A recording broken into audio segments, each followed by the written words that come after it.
Everyone, my name is Rohit Pilani और मैं आज आपके लिए फिर से एक वीडियो लेकर आया हूं जो आप सब लोगों के होश उड़ा देगा। इस वीडियो में हम यह समझेंगे कि कैसे एक सेल्स पर्सन हर महीने अपना टारगेट पूरा करता है और ज्यादा से ज्यादा इंसेंटिव अर्न कर कर घर लेके जाता है।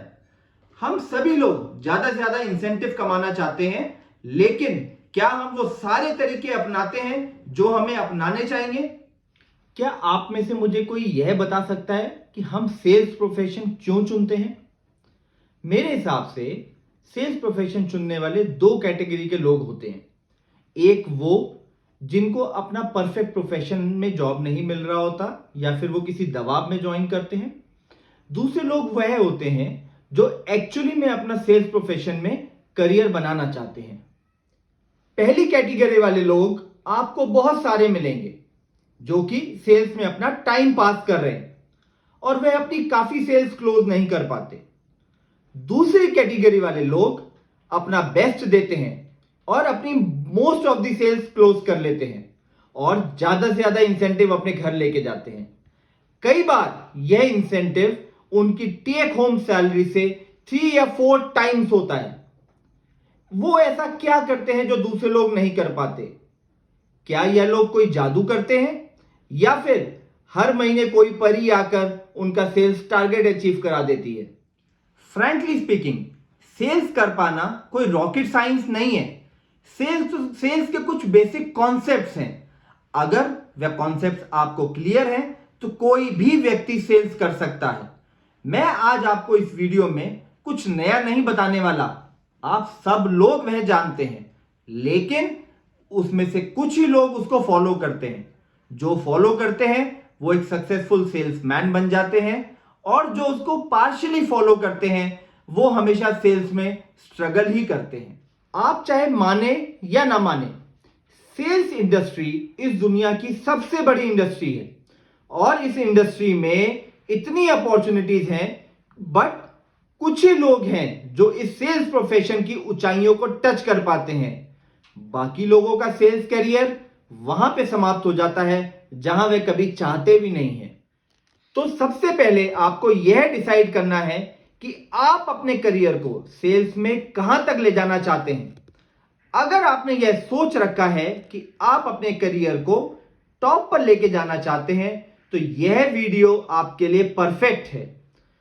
और अगर आप इस वीडियो को अंत तक देखेंगे तो वह सारे कॉन्सेप्ट जो कि हमें सेल्स में फॉलो करने चाहिए आसानी से सीख पाएंगे और अपना मंथली टारगेट और ज्यादा से ज्यादा इंसेंटिव हर महीने लेके जा पाएंगे। आज हम वो सारे कॉन्सेप्ट समझेंगे जो कि सारे टॉप परफॉर्मिंग सेल्स के लोग फॉलो करते हैं और अपना टारगेट हर महीने अचीव करते हैं और ढेर सारा पैसा इंसेंटिव के रूप में घर लेकर जाते हैं। आज मैं आपको अपनी इस वीडियो में 7 ऐसे कॉन्सेप्ट बताऊंगा जिसको फॉलो करने से आपकी सेल्स इंक्रीज होने के चांसेस काफी बढ़ जाएंगे। जी हां दोस्तों, यह 7 नायाब ऐसे स्टेप्स हैं जैसे दुनिया के 7 अजूबे। तो दोस्तों आइए शुरू करते हैं। पहला स्टेप जो मैं आप सभी लोगों को चाहता हूं कि आप उसे नोट करें वह है take complete knowledge of the product you are selling. मतलब कि आपको उस प्रोडक्ट की जो कि आप बेच रहे हैं उसकी इन डेप्थ नॉलेज होना बहुत जरूरी है। आपको उस प्रोडक्ट के पॉजिटिव और नेगेटिव दोनों का पता होना चाहिए। बिना कंप्लीट नॉलेज के आप उस प्रोडक्ट को कस्टमर को एक्सप्लेन नहीं कर पाएंगे और आप उन सारे ऑब्जेक्शंस जो कि कस्टमर की तरफ से आना लाजमी है और रेज किए जा सकते हैं वो भी आप हैंडल नहीं कर पाएंगे, क्योंकि जैसा कि आप जानते हैं कि कोई भी प्रोडक्ट इस वर्ल्ड में परफेक्ट नहीं होता। यह सिर्फ आप पर डिपेंड करता है कि आप अपने प्रोडक्ट को कैसे प्रेजेंट करते हैं। ऐसा जनरली देखा गया है कि सेल्स पर्सन ट्रेनिंग को सीरियसली नहीं लेते और कस्टमर हैंडलिंग शुरू कर देते हैं विदाउट 100% प्रोडक्ट नॉलेज। ऐसा करना सेल्स पर्सन को शुरुआत में ही नेगेटिव रिजल्ट का सामना करने पर मजबूर कर देता है और सेल्स पर्सन का मोटिवेशन डाउन हो जाता है। एक सवाल आप सभी से पूछना चाहता हूं कि आप में से कितने लोग ऐसे डॉक्टर को दिखाना पसंद करेंगे जिसने अपनी मेडिकल की पढ़ाई अभी जस्ट पूरी करी है और उसको पेशेंट हैंडलिंग का भी कोई एक्सपीरियंस नहीं है। हम में से कुछ ही लोग, या मैं ये कहूं कि कोई भी ऐसे डॉक्टर के पास जाना पसंद नहीं करेगा।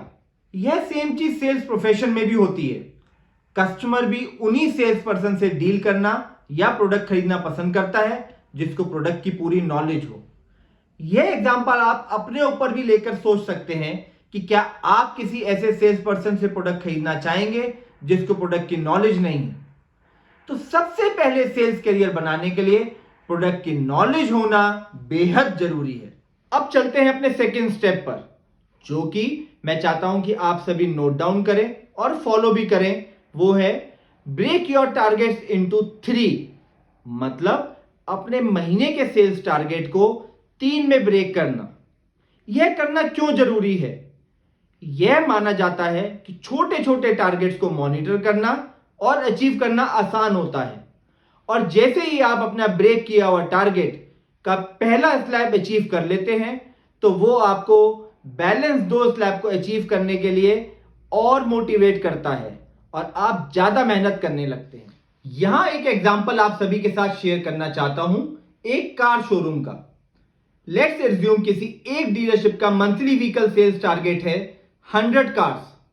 तो इस टारगेट को कैसे ब्रेक करना चाहिए? यह टारगेट 30:40:30 के रेशियो में ब्रेक होना चाहिए। जैसे 1st to 10th 30 cars, 11th to 25th 40 cars, 26th to 30th 30 cars. यह आपकी मदद करेगा टारगेट को मॉनिटर करने में और फाइनली टारगेट अचीव करने में भी हेल्प करेगा। क्या आप में से कोई यह बता सकता है कि why this kind of breakup? चलिए आपको आसान भाषा में समझाता हूं। Logic of 30% target in first 10 days वो यह है कि शुरू के 10 दिनों में हमें इंक्वायरी जनरेशन पर सबसे ज्यादा फोकस करना होता है। जितनी ज्यादा इंक्वायरी जनरेट होंगी उतने ही ज्यादा ऑर्डर जनरेट होंगे और उतनी ही आसानी से टारगेट अचीव होगा। यहां पर आपका सवाल यह हो सकता है कि अगर इंक्वायरी जनरेशन पे ही सिर्फ फोकस करेंगे तो फिर सेल्स ऑफिसर 30 गाड़ी का टारगेट कैसे पूरा करेगा? तो दोस्तों, हमारे लिए यह जानना बहुत जरूरी है कि पहले 10 दिन के अंदर जो भी रिटेल होती है या जो भी हम प्रोडक्ट सेल करते हैं वो हमें पिछले महीने के पेंडिंग ऑर्डर के बेस से ही रिटेल करना होता है। उसके बाद 11th to 25th आपका फोकस होना चाहिए उन ऑर्डर्स को रिटेल करने का जो कि आपने जनरेट किए 1 से 10 तारीख के बीच में। उसके बाद फाइनली महीने के आखिरी 5 दिन जहां हमारा पूरा फोकस सिर्फ रिटेल पर ही होना चाहिए। माय डियर फ्रेंड्स, अगर इस तरीके से टारगेट्स को ब्रेकअप करके स्ट्रैटेजी बनाई जाए तो टारगेट अचीव करना काफी आसान होता है। यहां पर एक सवाल यह भी हो सकता है कि इंक्वायरी एंड ऑर्डर्स का टारगेट क्या होना चाहिए। इसका एक पूरा अलग कैलकुलेशन है जो कि मैं आपको अपनी अलग सी वीडियो में शेयर करूंगा। तो यह था हमारा टारगेट ब्रेकअप। अब चलते हैं अपने अगले स्टेप की तरफ जो आपकी मदद करेगा आपका टारगेट अचीव करने में और ज्यादा से ज्यादा पैसे कमाने में। वो है visualisation of your sales target and till date achievement.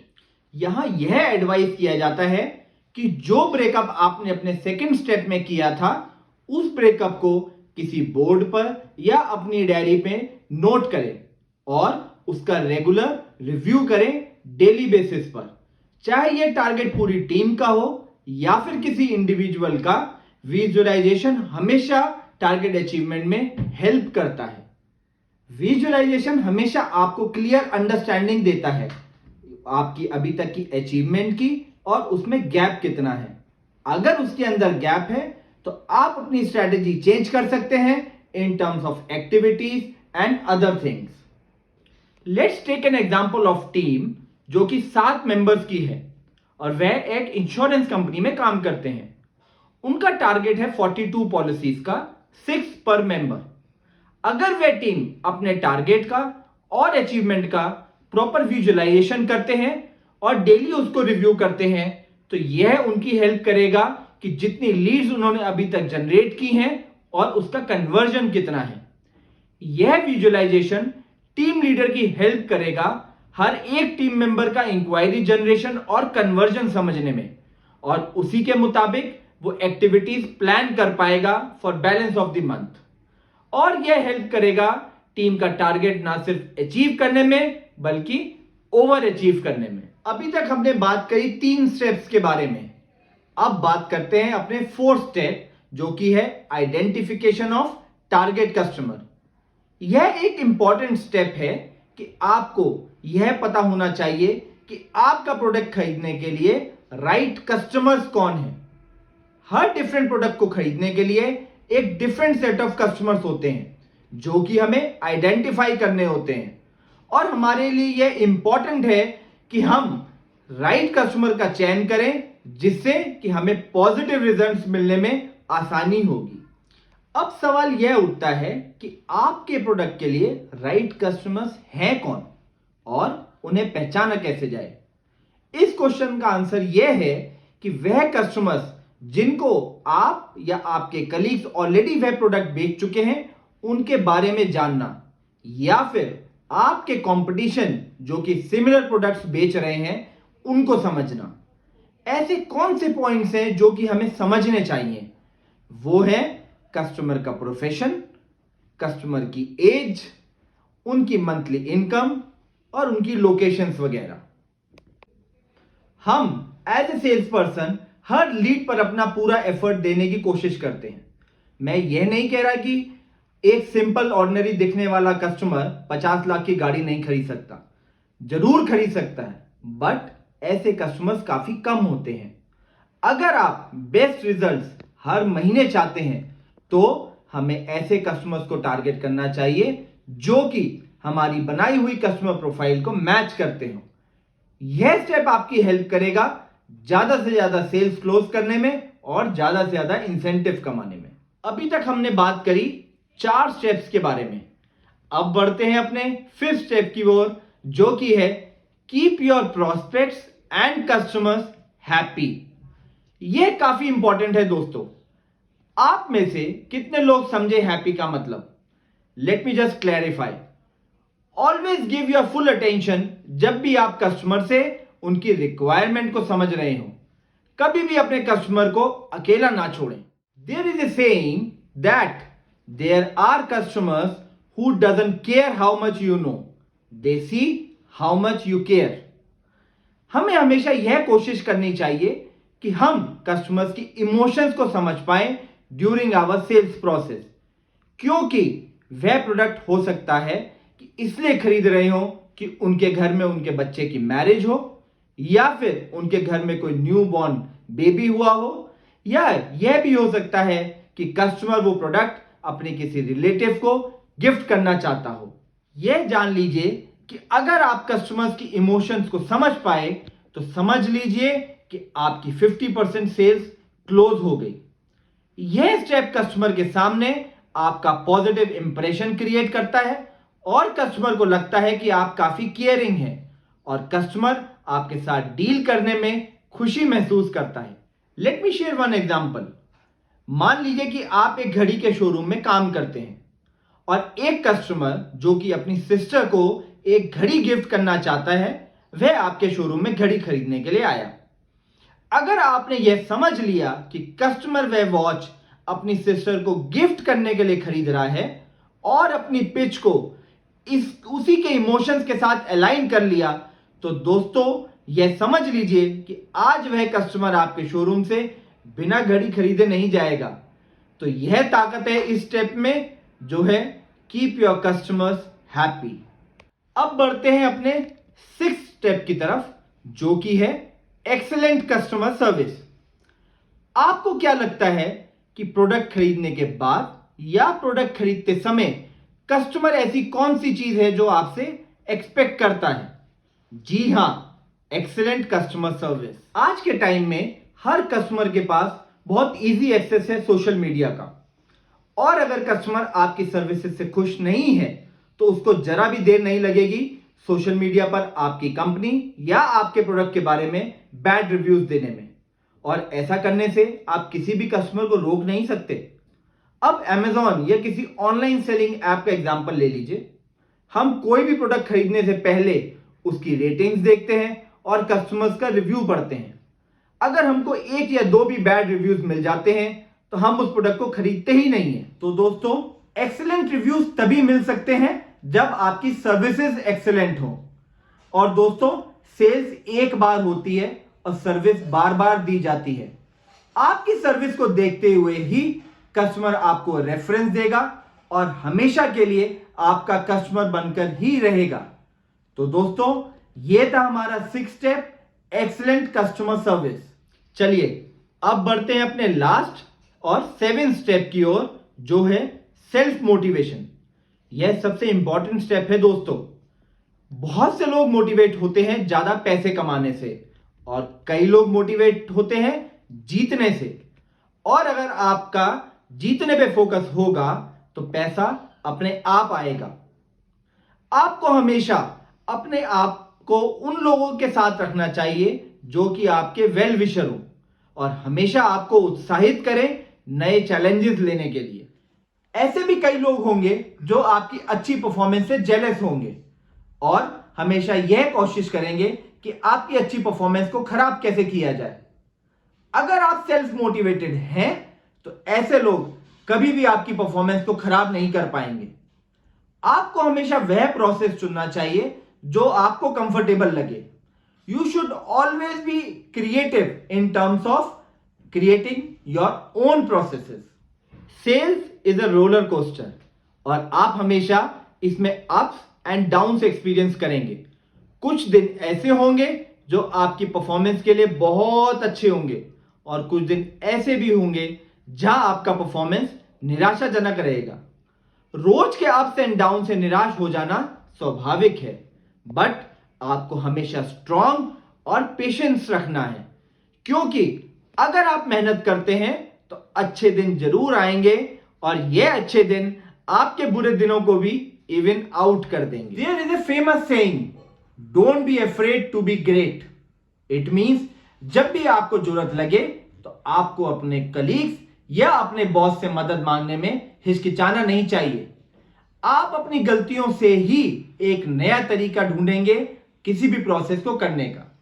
तो दोस्तों, जैसे ही आप ये सारे प्रोसेस फॉलो करना शुरू करेंगे, आप ऑब्जर्व करेंगे आपके रिजल्ट्स के अंदर पॉजिटिविटी आने लगी है और आप अपना टारगेट ज्यादा से ज्यादा अचीव कर पा रहे हैं। Before I finish, let me share just one example with you. This is all about mindset, attitude and focus. मुझे ऐसा लगता है कि जितने भी लोग ये वीडियो देख रहे हैं वह सभी लोग क्रिकेट को जरूर पसंद करते होंगे। जैसा कि हम जानते हैं और हमने सुना भी होगा कि वेस्ट इंडीज ने क्रिकेट पर काफी समय तक रूल किया था।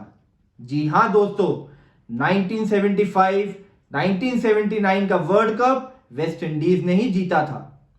उसके बाद 1983 में क्या कभी किसी ने सोचा था कि इंडिया वर्ल्ड कप जीत पाएगी? मुझे तो ऐसा नहीं लगता। किसी ने नहीं सोचा था कि इंडिया वर्ल्ड कप जीत जाएगी। वो वर्ल्ड कप का final match West Indies versus India. West Indies ने इंडिया को पहले बैटिंग करने के लिए ऑफर दिया। इंडिया ने बनाए 183 रन। उसके बाद वेस्ट इंडीज की बैटिंग में इंडिया ने वेस्ट इंडीज को ऑल आउट कर दिया 140 पर। क्या कभी किसी ने सोचा था? वेस्ट इंडीज के लोग तो सरप्राइज थे और बहुत ज्यादा शॉकिंग थे कि ये कैसे हुआ। वेस्ट इंडीज की टीम को भी ये अपने लिए एक बेइज्जती सी लगी। उसके तुरंत बाद वर्ल्ड कप खत्म होने के बाद वेस्ट इंडीज ने बीसीसीआई को रिक्वेस्ट किया कि वो इंडिया के साथ वनडे और टेस्ट मैच की सीरीज खेलना चाहते हैं, वो भी इंडिया में। बीसीसीआई ने एक्सेप्ट कर लिया। तो सबसे पहले शुरू हुई 6 मैचेस की वनडे सीरीज। आप मानेंगे नहीं दोस्तों, पूरे 6 मैचेस में वेस्ट इंडीज ने इंडिया को हराया 6-0 से। उसके बाद टेस्ट मैच की सीरीज शुरू हुई। पहला टेस्ट मैच वेस्ट इंडीज ने इंडिया को हराया इनिंग्स एंड 250 रन से। यह एक बहुत बड़ी जीत थी दोस्तों। अब तक सभी ने यह मान लिया कि वर्ल्ड कप जीतना महज एक इत्तेफाक था। पहला टेस्ट मैच खत्म होने के बाद कुछ एक्सपीरियंस लोगों को बुलाया गया और सुनील गावस्कर की काउंसलिंग की गई, जो कि उस टाइम इंडियन क्रिकेट टीम के कैप्टन थे। वहां पर उन एक्सपीरियंस लोगों ने गावस्कर से पूछा कि आपको क्या लगता है कि आपकी हार का सबसे बड़ा कारण क्या है। तो गावस्कर का जवाब यह था कि वेस्ट इंडीज के जो बॉलर्स हैं वो बहुत ही खतरनाक हैं। तो यहां पे एक्सपीरियंस लोगों ने गावस्कर की काउंसलिंग करते हुए उनको यह बताया कि माना कि वेस्ट इंडीज के पास बॉलर खतरनाक हैं, लेकिन मिस्टर गावस्कर आप भी बहुत खतरनाक बैट्समैन हैं और आपकी टीम में और भी कई खतरनाक बल्लेबाज हैं। और आप यकीन नहीं करेंगे दोस्तों, उस काउंसलिंग के बाद जैसे ही सेकंड टेस्ट मैच शुरू हुआ, उस टेस्ट मैच के पहले दिन में ही गावस्कर ने सेंचुरी लगाई। तो यह था एक गेम चेंजर, जहां पे गावस्कर का एटीट्यूड चेंज हुआ और इंडियन क्रिकेट टीम का नक्शा ही बदल गया। तो दोस्तों, यह है एटीट्यूड चेंज की ताकत। हम बहुत से ऐसे लोगों को देखते हैं जो बहुत ज्यादा पैसा कमाते हैं, उनके पास बंगले हैं, महंगी गाड़ियां हैं। यह मुश्किल नहीं है, सिर्फ माइंडसेट को थोड़ा सा अलाइन करने की जरूरत है और अपना एटीट्यूड चेंज करने की जरूरत है और यह सोचने की जरूरत है कि यह सब मैं भी करके दिखा सकता हूं अगर कोई और कर सकता है। हमें सिर्फ अपने गोल्स बनाने की जरूरत है और उस रास्ते पर चलने की जरूरत है जो कि आपके ये गोल्स को पूरा करने में आपकी हेल्प कर सके और आप ये सारी चीजें पा सकें। This brings us to the end of this video. मेरी यह लगातार कोशिश रहेगी कि मैं अपने एक्सपीरियंस से आप लोगों की मदद कर पाऊं सेल्स प्रोफेशन में अपना कैरियर बनाने में, ज्यादा से ज्यादा पैसे कमाने में। मेरी वीडियोस उन लोगों को तो मदद करेगी ही जो कि इस प्रोफेशन में अभी नए आए हैं, बट ये उन लोगों की भी मदद करेगी जो कि इस प्रोफेशन में पिछले कुछ टाइम से हैं, बस एक किक का वेट कर रहे थे। अगर आपका कोई भी फीडबैक है तो जरूर शेयर करें। आप सभी लोगों का बहुत बहुत धन्यवाद for your love and support. अगर आपने अभी तक मेरे चैनल को सब्सक्राइब नहीं किया है तो दोस्तों अभी कर लीजिए, जिससे कि आपको मेरी आने वाली फ्यूचर वीडियोस भी आपको इंटीमेशन मिलता रहे उसका। तो थैंक यू वंस अगेन। आशा करता हूं कि आप सभी सेफ रहें और हेल्दी रहें।